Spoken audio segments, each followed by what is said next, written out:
Hello guys, how are you guys doing? My name is Francis. I will be showing you guys my modded ps4 remotes. I've done 3 simple mods.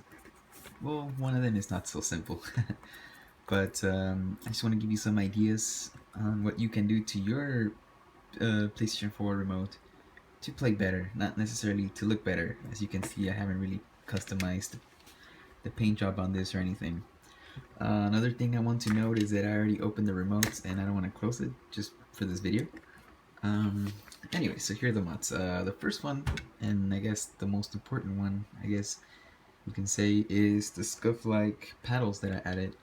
So for the paddle, which actually works pretty good, I used a I went to see a 3D movie and I kept the 3D glasses. I got the leg, I cut it up, drilled some holes, measured it right, and used it for this one. Of course, this leg is different than the one I used for some reason, but you get the idea. I recommend using these because they're flexible. They're not, you can push on them. They're also easy to drill holes on and cut. And even though they're flexible and easy to drill holes and cut, they're actually pretty sturdy and durable. Also, it's pretty nice. I don't know if that's an original idea or not. Whoever thought of it first, genius. I thought about it too. It's pretty smart, easy solution to making scuff paddles. Another thing I did was replace the thumbstick on the left. There we go, with an Xbox One thumbstick. The reason I did that is because on the right thumbstick, I like to add a Control Freak thumbstick extender. And as you can see, it levels off pretty nicely. I mean, this one's not as high up, obviously, but compared to the original one, my thumbstick will be all the way down here, and it just honestly feels slightly uncomfortable. I don't know if it was just me, but anyways. So now, if I open the remote, well, you know what? Before I do that, let me show you guys that the scuff mod actually works. As you can see, I'm only gonna touch the paddle, and I'm not gonna be touching the X button. So check it out. And it works. Um, as you can see, not gonna. And there you go. When it boots up, I'll show you guys how I jump. In the meantime, while the game boots up, I'm gonna show you the interior mod that I've done to it.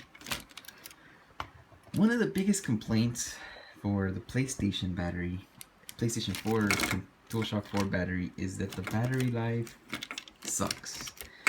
So this guy on Reddit found this battery called from Adafruit in, I don't know what the battery's called, but he found this battery that fits perfectly on the DualShock 4 remote and is theoretically going to last twice as long.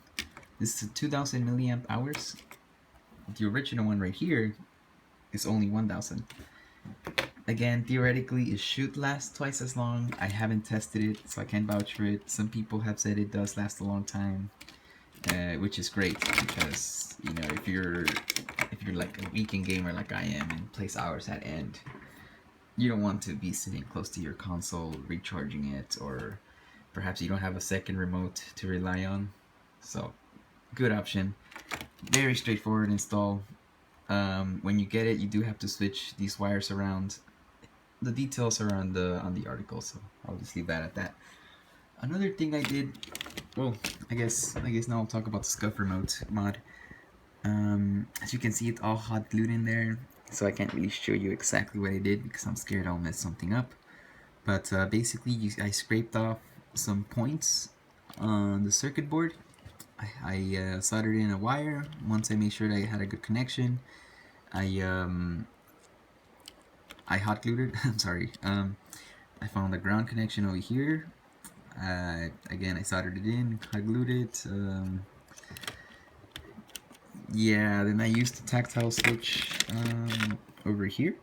Once I found out, I drilled a hole. Once I got it to click nicely, I added some hot glue, hold it in place. Whatever. If you guys are wondering about the tactile switch I used this one right here. It's a 6x6 by 8, I believe. I'm not really sure. I'll post a link. I'll try to find which one I bought exactly and post a link. It's the one I used. Quick note, I did this. I scraped off the circuit board and I succeeded. But I do not recommend doing this. Because although I succeeded on this one, on the first remote I ever tried doing it to, I actually messed up the X button and it wouldn't work with the tactile switch or the original button. So effectively I made it somewhat useless. So yeah, don't recommend it. Instead I recommend buying a remap board. I wish I had one to show you guys. I used it, it works great. It's very easy to solder in wires into reroute the button over here, whatever. It's really simple. It's only $15 on eBay. It ships within a few days. It's pretty cool. I don't have one to show you guys, but I recommend doing that instead of scraping off the remote because it's safer for your remote. And yeah, and you won't run the risk of breaking it like I did. So let me show you guys this the scuf remote, the scuf paddle. See, it's kind of weird holding it in. So, oops. Give me 1 second. There we go. I'm just gonna start the game real quick.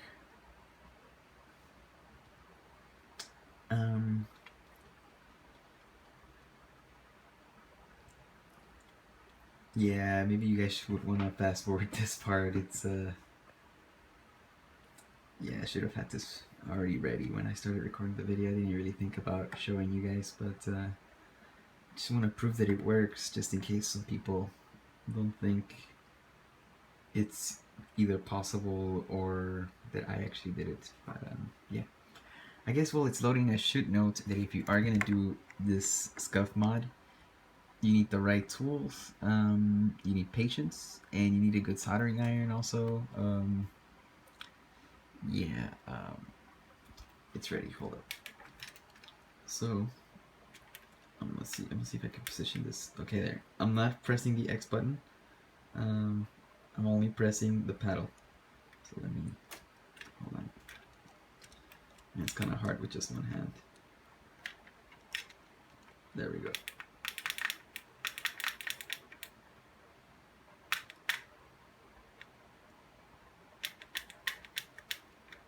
There we go. Now you can see, since my remote's open, it's my triggers are all kind of weird. I'll close it up right now. Anyway, so that's been my showcase. If you guys have any questions, I'll try to answer them. I'll also be posting all the links to you know, the remap board I talked about, the battery thread,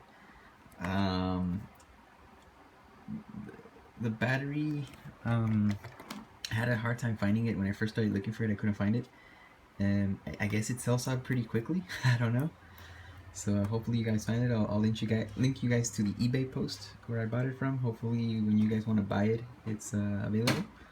It's like, I think I got it for like close to 20 bucks shipped, which might be a little bit pricey, but it's worth it. I mean, I haven't tested out how the battery works, but it does seem to last a long time. So, or at least longer than the original one. So that's great. I'll also be linking you guys, I guess, to the tactile switch.